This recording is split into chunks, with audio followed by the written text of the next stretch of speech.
Hello. तो आज हम डिस्कस करेंगे महात्मा गांधी और जो इन्होंने बेसिक एजुकेशन के बारे में हमें गाइडलाइंस दी थी, उनका जो एम था और ऑब्जेक्टिव्स थे। ये क्वेश्चन बहुत इंपॉर्टेंट है क्योंकि ये पेपर में मोस्टली हर बार आता है महात्मा गांधी से एक रिलेटेड, जो कि महात्मा गांधी ने एजुकेशन के वो इनोवेटिव बनाने के लिए क्या करा था और उन्होंने जो बेसिक एजुकेशन के बारे में बताई थी चीज़ें, वो सब हम कैसे अप्लाई कर सकते हैं।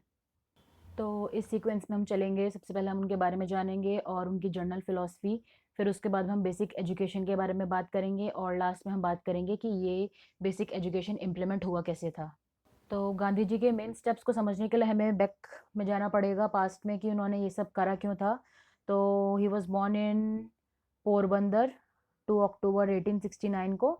और उनके फादर दीवान थे मिस्टर करमचंद, और वो हिंदू रिलीजन को फॉलो करते थे। स्कूल में वो एक एवरेज स्टूडेंट थे और वैसे काठीवार हाई स्कूल से पढ़े थे वो, जिसमें 64% एंट्रेंस में उनके मार्क्स आए थे। 1883 में उन्होंने कस्तूरबा गांधी से शादी कर ली थी। 1887 में वो रीजनल स्कूल में गए थे जहाँ पे उनके 44% आए थे एग्ज़ाम में मार्क्स, और उनका एडमिशन हो गया था। उसके बाद वो लंदन गए for the job of barrister, और 1891 में वो वापस आया जब उनकी मदर एक्सपायर हो गई थी। इसके बाद उन्होंने साउथ अफ्रीका में ही अपना काम करा, और जहाँ पे उनको ऑफ़र आया था जॉब का, और वहाँ पे वो 21 ईयर्स के लिए रहे। बट वहाँ पे उनके साथ में बहुत ज़्यादा भेदभाव हुआ, ब्लैक इंडियन कहते थे उन लोगों को। इसीलिए वो वहाँ से वापस आए इस चीज़ पे लड़ने के लिए, और यहाँ आके उन्होंने सिविल डिसोबीडियंस मूवमेंट स्टार्ट करा था। अब यहाँ पे हम बात करते हैं गांधी जी की जर्नल फिलॉसफीज़ की, जिनके बेसिस पे उन्होंने बेसिक एजुकेशन को स्टैब्लिश करा है। गांधी जी का इन सब चीज़ों में बहुत ज़्यादा विश्वास था। सबसे पहला आता है ट्रुथ। उनके हिसाब से जो ट्रुथ है वो ही भगवान है और भगवान ही ट्रुथ है। सेकंड है नॉन वायलेंस, ये जो थोड़ा ऊपर लिखा हुआ मैंने, इसमें लाइट पड़ रही है, दिख नहीं रहा। तो गांधी जी के हिसाब से कोई काम कितना भी मुश्किल हो, बट अगर आप नॉन वायलेंट हो अपने काम में, अगर कोई फोर्सफुल है फिर भी आप अगर उससे आराम से बात कर रहे हो तो आपका काम हो जाता है। इसके बाद था लव। अगर आप हर एक इंसान के साथ में आराम से रहोगे, प्यार से रहोगे, तो आप भगवान को पूजा कर रहे हो, ये उस चीज़ के बराबर था। इसके बाद आता है ब्रदरहुड। ब्रदरहुड लोगों में बहुत ज़रूरी है। अगर एकता होगी तभी हम सारे किसी भी मुश्किल का सामना कर पाएंगे।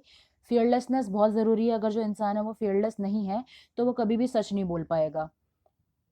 और इसके बाद आता है सत्याग्रह। सत्याग्रह का मतलब था practical way of truth and non violence. Next is service to humanity. No matter कोई किसी भी कास्ट का है या कुछ भी जाति धर्म वगैरह है, अगर आप उनको सर्व करोगे तो वो आपके लिए सबसे बड़ा आप डीड कर रहे हो, भगवान को पूजने के बराबर है। नेक्स्ट इज राम राज्य। राम राज्य का मतलब है कि सब मिलजुल कर रहो। है स्पिरिचुअल। इसका मतलब था कि हमारी सबकी बॉडीज डिफरेंट है बट सोल सबकी एक है। उनका कहना था कि human is a spiritual being.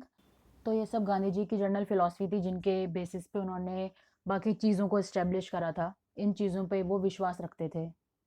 अब हम समझते हैं कि बेसिक एजुकेशन होता क्या है। तो सबसे पहले बात आती है बेसिक एजुकेशन के अंदर कि ये क्या मानता है कि एक टीचर कौन होता है।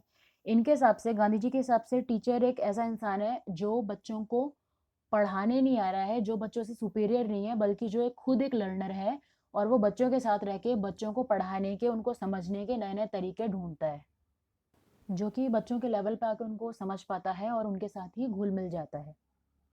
अब यहाँ पे हम ये समझते हैं कि बेसिक एजुकेशन को लाने की ज़रूरत क्यों पड़ी थी। एक्चुअली हुआ ये था कि जब अंग्रेज़ थे तो जो टेक्स्ट बुक्स थी उन्होंने उसमें अपनी कल्चर का और अपनी सिविलाइजेशन का ज़्यादा यूज़ करा हुआ था। एग्जाम्पल सारे वही थे। तो जो हमारे इंडियन बच्चे थे वो सब वही पढ़ रहे थे और उन्हीं की अच्छाइयाँ पढ़ रहे थे और हमारी अपनी बुराइयाँ पढ़ रहे थे। बट वही है कि बच्चों को तो जो आप पढ़ा रहे हो उनके लिए वही सच है। तो गांधी जी ने ये सोचा था कि अगर हम बच्चों को अपने बारे में पढ़ाएंगे तो बच्चों में हमारे कल्चर के बारे में नॉलेज ज़्यादा डेवलप होगी, और जो फिरंगी हैं उनकी डेवलप कम होगी। इसीलिए गांधी जी ने कहा था कि जो ब्रिटिश एजुकेशन है वो आउटडेटेड है, वेस्ट और हार्मफुल है, क्योंकि बच्चे उससे हमारे जो कल्चर था उसकी निंदा पढ़ रहे थे, और जो बाहर का कल्चर था, वेस्टर्न कल्चर था, उसकी अच्छाइयाँ पढ़ रहे थे, और इस वजह से वो उसी तरफ को ज़्यादा अट्रैक्ट होते। अब हम ये डिस्कस करते हैं कि बेसिक एजुकेशन के अंदर ऐसा था क्या जिसकी वजह से उसको हमने बहुत ज़्यादा सपोर्ट करा था। तो ये सारे 15 पॉइंट्स हैं। इन पॉइंट्स के मैंने फर्रा बनाया है, इस मतलब होगा तो तुमको दिख जाएगा। तो सबसे पहला था आर्ट एंड क्राफ्ट, उसके बाद था मदर लैंग्वेज, मतलब अपनी लैंग्वेज को ज़्यादा इंपॉर्टेंस देना। उसके बाद था प्रोग्रेसिव अप्रोच अपनाना, जो कि फ्यूचर को देख के प्रेजेंट में ढंग से काम कर पाए, बच्चे की जो नीड है उसको सेटिस्फाई करना। इनोवेटिव अप्रोचेस का यूज़ करना, ऐसी अप्रोचेस जिससे बच्चा एक्सपीरियंस ले पाए, कुछ अपने आप डिस्कवर कर पाए। स्किल बेस्ड करिकुलम बनाना, ऐसा नहीं होना चाहिए कि बच्चों को समझ कुछ नहीं आ रहा और आप उसको इंटीग्रेशन और डिफरेंशिएशन समझाए जा रहे हो घोट घोट के।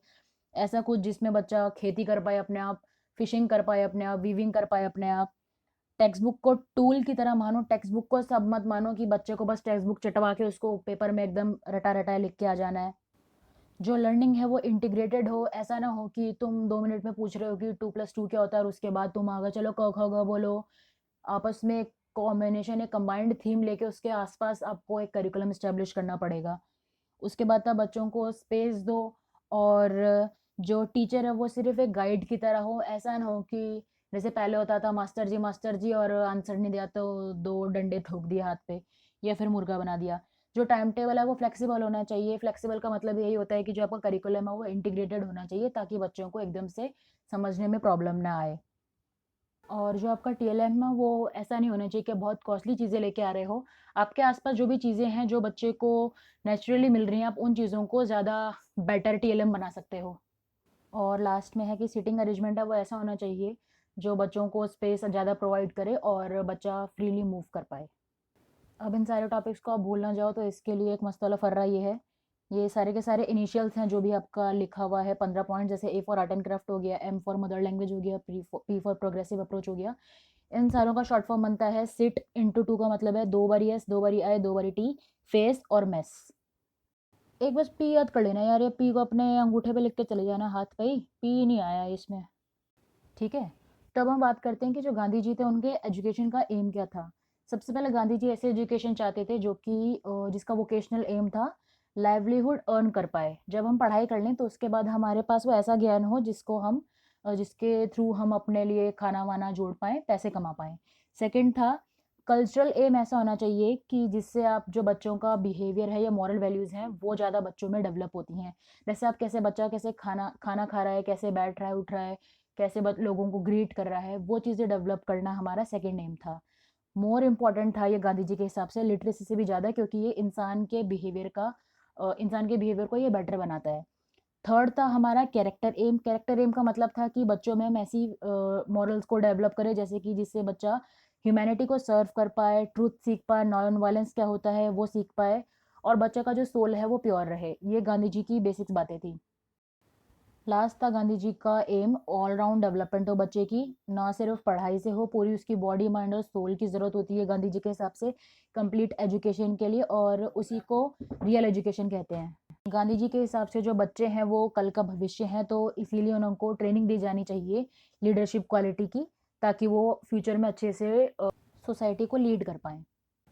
अब यहाँ पे हम बात करते हैं जो हमारा एजुकेशन है, बेसिक एजुकेशन, इसके ऑब्जेक्टिव्स क्या होने चाहिए। तो सबसे पहले हमें इसमें एक लर्नर की ज़रूरत है और एक टीचर की ज़रूरत है।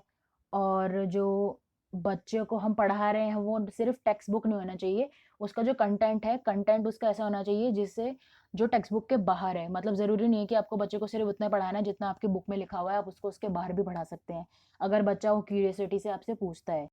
Next point is hidden curriculum. Hidden curriculum basically अपने आप में एक बहुत बड़ा टॉपिक है, ये मैं आपको नेक्स्ट वीडियो में समझाऊंगी, बट फॉर द टाइमिंग इसका मतलब ये होता है hidden curriculum refers to the unwritten, unofficial and often unintended lesson, values या फिर perspectives that students learn in school. जैसे कि अगर कोई टीचर जाने अनजाने में किसी बच्चे को उसकी किसी भी जो वो नहीं कर पा रहा उसके लिए वो उसको डीमोरलाइज कर रहा है, तो बच्चा ये अनइंटेंशनली सीखता है। तो जब टीचर उसको झाड़ देती है तो उसके बाद में बच्चे उसका मजाक बनाते हैं, और ऐसे कई सारे चीज़ें हिडन करिकुलम के अंदर आती हैं। Next point is ideology of institution. ये बहुत इंपॉर्टेंट होता है क्योंकि अगर इंस्टीट्यूशन का जो बेसिक आइडियोलॉजी है वो है रट्टा मारना, तो बच्चा उसमें काम ढंग से नहीं कर पाएगा। लर्निंग होनी चाहिए उसमें। Next is infrastructure. इंफ्रास्ट्रक्चर होना चाहिए और ऐसा होना चाहिए जिससे बच्चों को सहूलियत हो, ना कि उनको प्रॉब्लम क्रिएट हो। बोर्ड ऐसा होना चाहिए जिसमें बच्चों को दिख पाए, ना कि ऐसा जिसमें बीच बीच में गड्ढे पड़े हुए हैं। डेस्क्स भी ऐसे होने चाहिए, अगर बहुत छोटे बच्चे हैं तो डेस्क्स में प्रॉपर स्पेस हो, और अवॉइड करो कि आयरन के ना हो, सिर्फ वुडन हो। उसके बाद आता है रिसोर्स मटेरियल, जो टीएलएम है उसी की बात करी गई है। Then relationship between school and society, ऐसा ही होना चाहिए कि जो आपका स्कूल है वो कुछ और पढ़ा रहा है और सोसाइटी में आप कुछ और सीख रहे हैं, दोनों चीज़ों का आपस में कोरिलेशन होना चाहिए।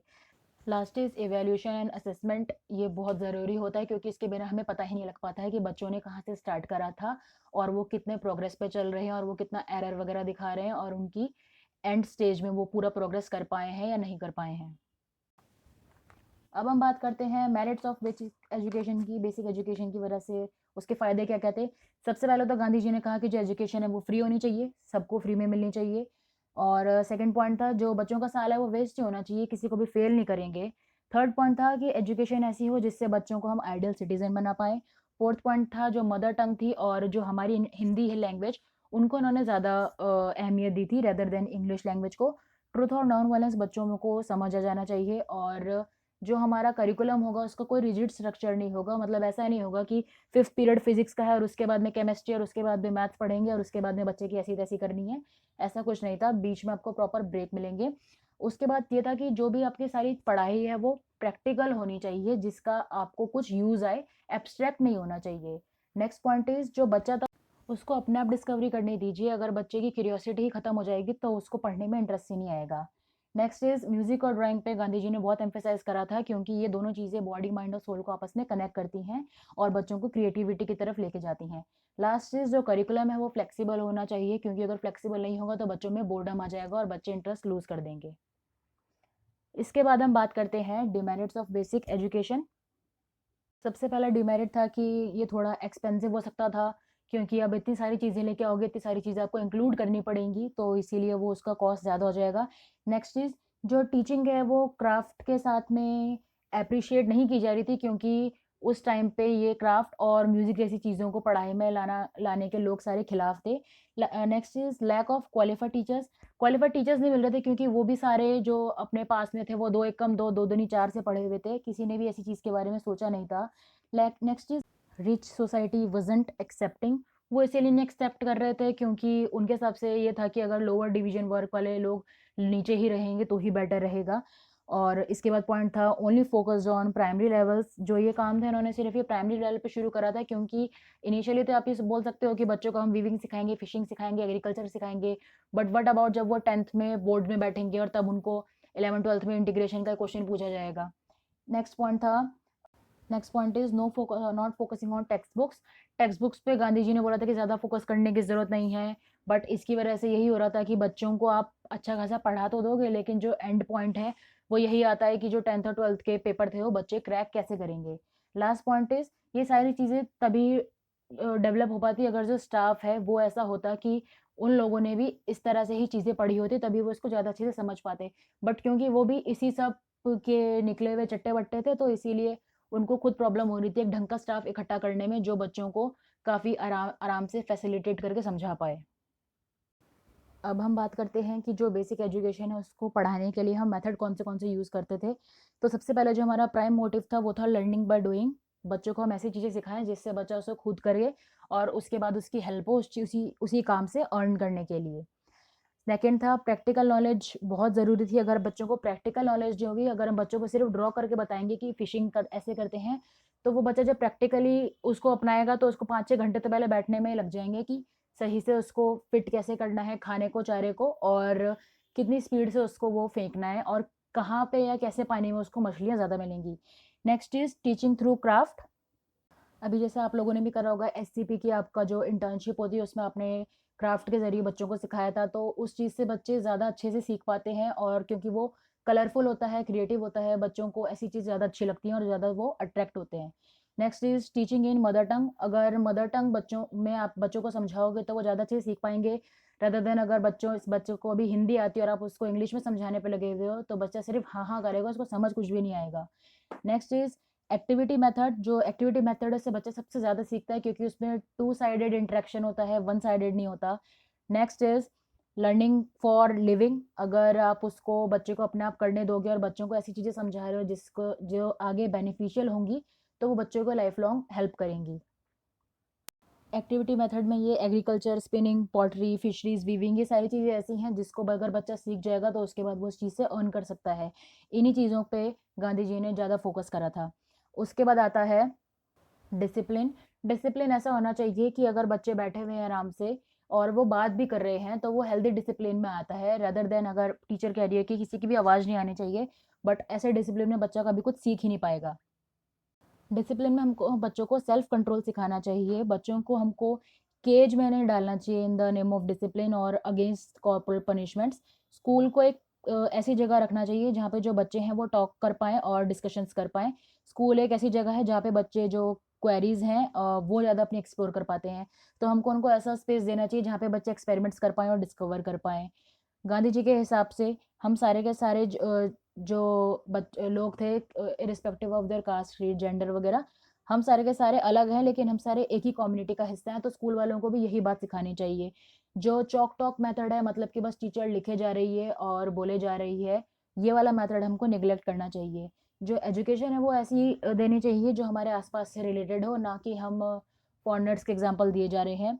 Music, drawing, art and craft को हमको सबसे ज़्यादा इम्पोर्टेंस देनी चाहिए अपार्ट फ्रॉम जो हमारी एजुकेशन है, हिंदी, इंग्लिश वगैरह।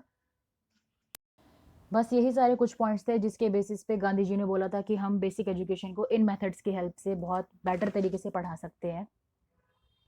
अब इसके बाद में रोल आता है डॉक्टर जाकिर हुसैन का। उनकी चेयरमैनशिप में बेसिक प्रिंसिपल ऑफ एजुकेशन जो 1987 में आया था, वो फाइनलाइज हुआ था। उन्होंने 4 रेज़ोल्यूशंस रखे थे बेसिक एजुकेशन के लिए। सबसे पहला था free and compulsory education provided for 7 years on nation wide scale. बच्चों को फ्री और कंपलसरी एजुकेशन मिलेगी। जो मीडियम ऑफ इंस्ट्रक्शन है वो मदर टंग होना चाहिए था, क्योंकि अगर बच्चों को समझ ही नहीं आएगा जो टीचर कह रहा है तो पढ़ाने का फ़ायदा ही नहीं है। नेक्स्ट चीज़, जो हमारा एजुकेशन का प्रोसेस है वो ऐसा होना चाहिए था जिससे जो बच्चा है वो मैनुअल काम कर पाए और प्रोडक्टिव काम कर पाए, क्योंकि गांधी जी का बेसिक फोकस ये था कि जो बच्चा है वो जब काम कर रहा है तो उस काम से वो कुछ सीखे, प्लस उससे वो अपना घर चला सके, रेदर देन वो सिर्फ एब्स्ट्रैक्ट नॉलेज ले रहा है।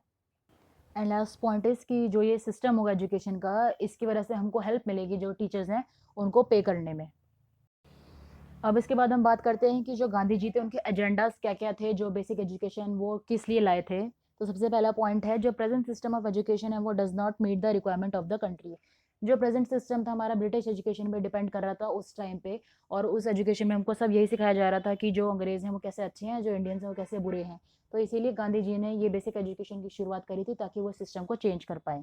नेक्स्ट पॉइंट इज़, जो प्राइमरी एजुकेशन होगी वो कम से कम तब तक होगी जब तक बच्चा 7 साल का नहीं हो जाता है, और उसमें जो हमारा जनरल नॉलेज है वो ऐसा होना चाहिए ताकि जब वो 10th कर ले उस तक के लिए बच्चे के लिए काफ़ी हो। प्लस जो इंग्लिश है वो थोड़ी कम हो और जो सब्सटेंशियल वोकेशन है वो ज़्यादा हो।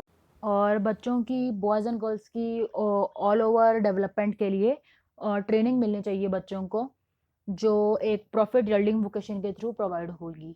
एक बार बेसिक एजुकेशन लेने के बाद जब बच्चा अपने पैरों पे खड़ा हो जाएगा तो उसके बाद में जो हायर एजुकेशन है वो प्राइवेट एंटरप्राइज़ को ही दी जाएगी, और इसमें ये बच्चा इतना कर पाएगा कि वो अपने लिए टेक्निकल आर्ट या लेटर या फाइन आर्ट्स जैसा इंडस्ट्री में काम कर पाए। गांधी जी के हिसाब से जो 3 नेसेसरी थे हमारे काम करने के लिए वो थे हार्ट एंड हार्ट, और जो 3 आर थे जो हमको सीखने थे वो थे रीडिंग, अरिथमेटिक एंड राइटिंग।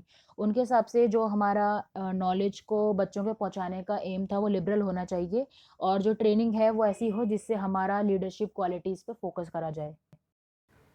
ये एक एक्टिविटी स्कीम है बेसिक एजुकेशन की, कि गांधी जी के हिसाब से उन्होंने रखा हुआ था कि बेसिक एजुकेशन काम कैसे करेगी, जिसमें आप देखो सबसे पहले बेसिक क्राफ्ट और उसी से रिलेटेड एक्टिविटीज़ को 150 मिनट्स मिले हैं, फिजिकल एक्टिविटीज़ को 10 मिनट दिया है, मदर लैंग्वेज टीचिंग को 40 मिनट्स, आर्ट को अलग से 40 मिनट्स, अरिथमेटिक को 20 मिनट्स, सोशल स्टडीज़ और जर्नल साइंस को 60 मिनट्स और रिसर्च को 10 मिनट्स।